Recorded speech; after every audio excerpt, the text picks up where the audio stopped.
It is good to have you on the show, Chris. So do you feel that this resolution is going to place an extra amount of pressure on the United States not to protect Israel, again, by using its veto in this 15-member Security Council?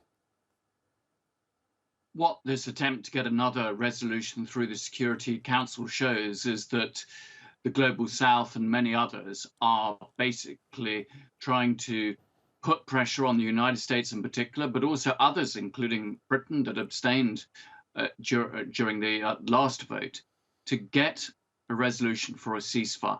They've seen some of the change of language from various capitals, a toughening of the US language.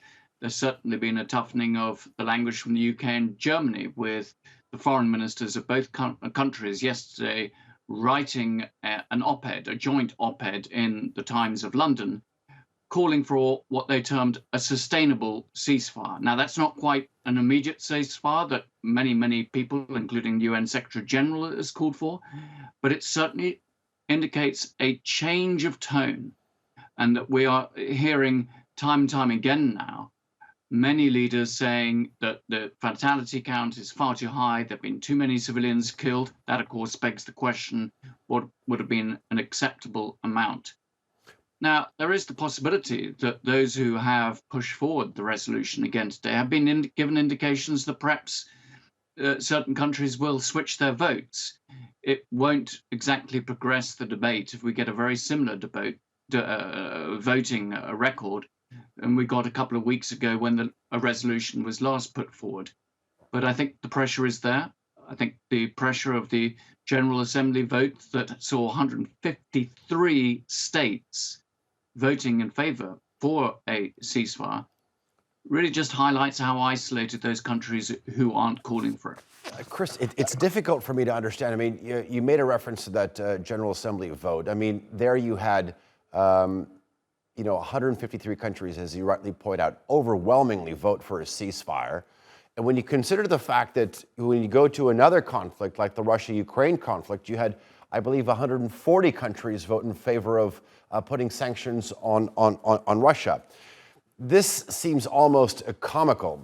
My question is, I mean, given the fact that you made a reference to a change in tone, whether it's certain sort of permanent members abstaining to vote or op-eds being put out there, perhaps maybe not this time, but when a new draft resolution is presented in the Security Council, and given the tone that Lloyd Austin is actually giving out in Tel Aviv right now with his Israeli counterpart Yoav Gallant, would there be a possibility where the United States doesn't vote, abstains from a vote, or actually votes in favor for a truce, a humanitarian pause?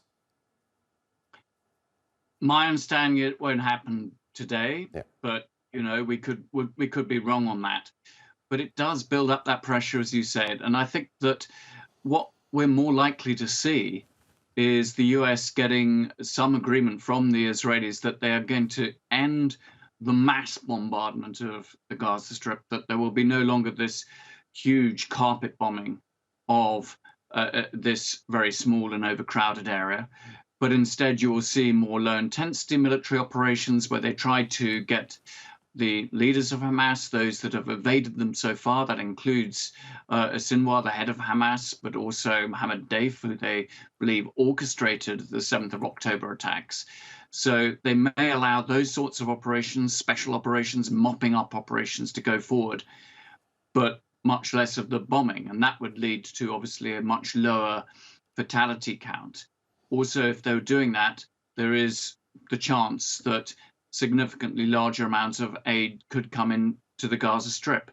Now, my suspicion, my hunch is that that's not going to be enough for many of those countries that voted at the General Assembly, because they want to see a full stop to the fighting, that now with nearly 20,000 Palestinian fatalities, over these 70 days and 1.9 million displaced.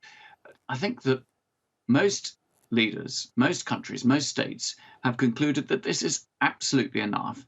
It should have ended a lot earlier, and that actually the failure to end it earlier only just makes things worse down the line in trying to resolve things, to deal with the underlying issues, to get Gaza back on its feet. and that Israel has just enjoyed a climate of impunity to do whatever it wants without any sense that it will be held to account. So I think there is significant global anger, and I think it's time that the US, the UK, and Germany and others start listening to that, because increasingly they're very isolated, and it has really severe implications for the international rules-based order. The very nature of the Security Council, I would argue, is at stake. Its credibility is, well, it could be in tatters at the end of all this if it does not take a stand on an issue of major importance to international peace and security. Okay. Chris Doyle, thank you very much for joining us here on the News Hour. I do appreciate talking to you. Thank you.